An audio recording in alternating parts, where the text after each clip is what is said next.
Tuhan kami yang penuh kasih, sementara kami mempelajari firman Tuhan, bukakanlah hati dan pikiran kami melalui pimpinan Roh Kudus Tuhan, sehingga kebenaran itu terang di dalam hidup kami. Dalam nama Yesus kami sudah berdoa. Amin. Shalom dan puji Tuhan saudara atas kebaikan Tuhan pada setiap kita, sehingga pagi ini kita masih boleh bersama-sama mendengarkan renungan pagi yang bertajuk Sadar Diri Selalu. Mengapa perlu sadar diri selalu? Sadar diri dari apa dan bagaimana? Firman Tuhan dalam 1 Timotius 1 ayat 15 mengatakan, perkataan ini benar dan patut diterima sepenuhnya. Kristus Yesus datang ke dunia untuk menyelamatkan orang berdosa, dan di antara mereka akulah yang paling berdosa. Bacaan firman Tuhan hari ini saya ambil di dalam buku 1 Timotius pasal yang pertama ayat 12 sehingga 17. Ini merupakan salah satu kandungan surat Paulus kepada Timotius. Khususnya di bahagian ini, Paulus menyatakan kesyukurannya atas pengorbanan Yesus kepada dirinya. Paulus menyadari bahwa dia orang yang berdosa. Mari kita mulai dengan sebuah ilustrasi. Mila sangat kecewa apabila mengetahui bahwa dirinya ternyata adalah anak angkat dari ibu bapa yang mengasuhnya selama ini. Namun sejak itu Mila lebih rajin membantu menjaga kedai runcit ibu bapa angkatnya. Apalagi apabila Mila kawin dan memiliki anak, dia makin menyadari betapa besar kasih ibu bapa angkatnya. Mereka telah membesarkannya dengan susah payah, dengan kasih yang sesungguhnya tidak layak dia terima.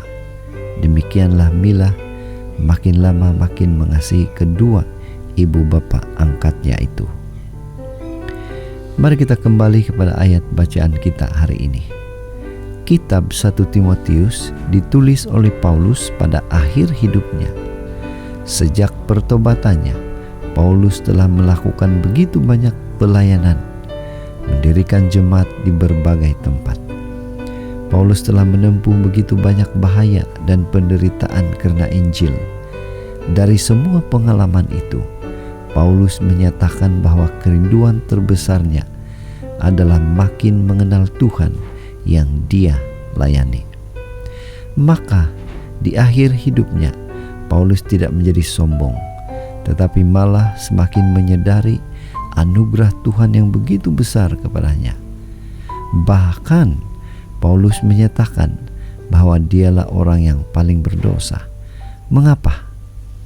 Karena semakin orang mengenal Kristus, dia makin mengenal siapa dirinya, makin mengerti besar anugerah yang dia terima, dan makin menyerahkan diri untuk kemuliaan Tuhan. Apa aplikasi renungan ini untuk kita saudara? Bagaimana dengan kita? Apakah kita cukup kenal siapa Tuhan kita? Ketika kita makin mendalami firman Tuhan, adakah kita makin mengenal siapa Tuhan yang kita sembah dan siapa kita sesungguhnya?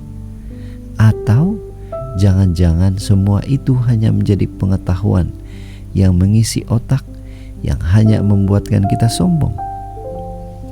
Bagaimanakah pengenalan akan Tuhan ini mempengaruhi sikap hati kita ketika melayani Tuhan?